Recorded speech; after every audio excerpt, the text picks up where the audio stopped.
So guys, I'm trying. Yes, I do. Always sunglasses by the way. Let me just put those back because they help me a lot. There we are. Morning. So everybody knows this is Molatelo. My assumption is always that. Let me introduce myself today. So I am Molatelo, at the back of my mother's gift that I sit on in my office. But anyway, welcome to our channel. It's not mine, it's ours. I think we can say it's part 2 of the flipping video, but today we won't be necessarily talking about flipping, right?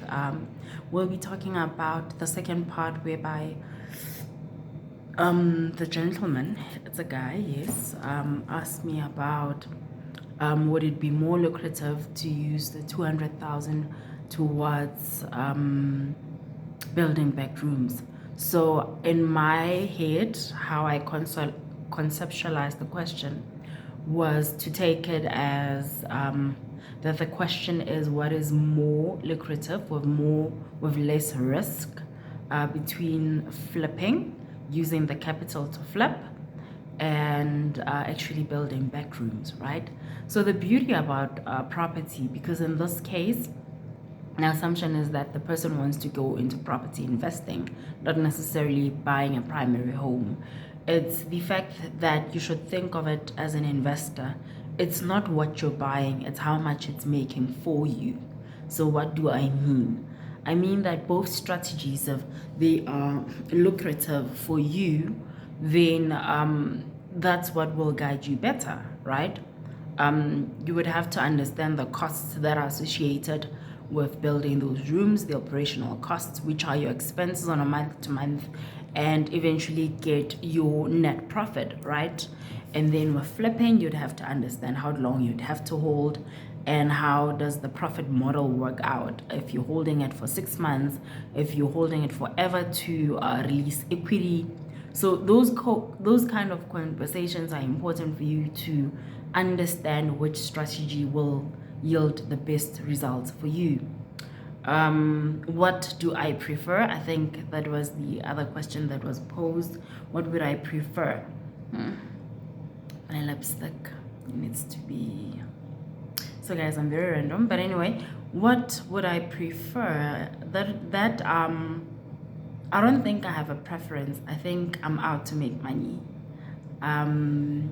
Yes, I don't have a preference. I'm out to make money.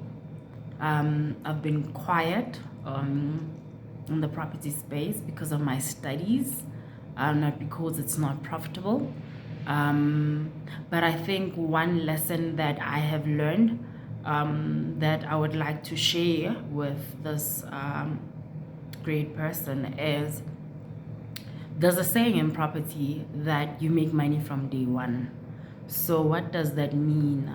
It means that in any strategy that you're going to implement, it should be in such a way that you've minimized your risks, and that even if at most it's not always the case, please don't get it mixed up. But should you sell the property, you've bought it so below value that you'd still make profit before you even work on it, right? So I think that's the first thing that I would advise to be conscious of. It's a skill that you develop over time. Don't be too hard on yourself. When you start off, you're always going out to look for properties, and then you second guess yourself. You are going to make mistakes, especially if you don't have a coach.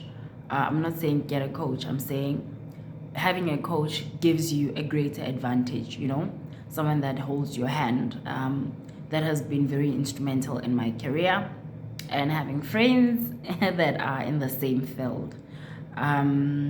In my career, wow, such a strong word. But anyway, guys, I hope that I know I didn't really put a lot of information to it, but I just wanted to give you my views on the matter, that I don't think one strategy is better than the other. I can't say that every deal is unique. It's different. Its profit model is different. How you're going to extract funds from it is different. So yeah, where's my jacket? Oh, just behind this. So yeah, I hope that I was of value to you this morning. I'm glad that I took some time to try and highlight from my knowledge, from what I know, and perhaps gave you the opportunity to ask further questions and probe more. Because I always say, when you're scared of something, at most it means that you don't understand it. Because that's how life feels. If we don't understand something, we become scared, or you have not experienced it. And in experience, sometimes there's also failures. So go out. I hope that what I shared can add to the body of knowledge in your spaces. Guys, have a super day. Let me actually get to work. I also have a 9 to 5.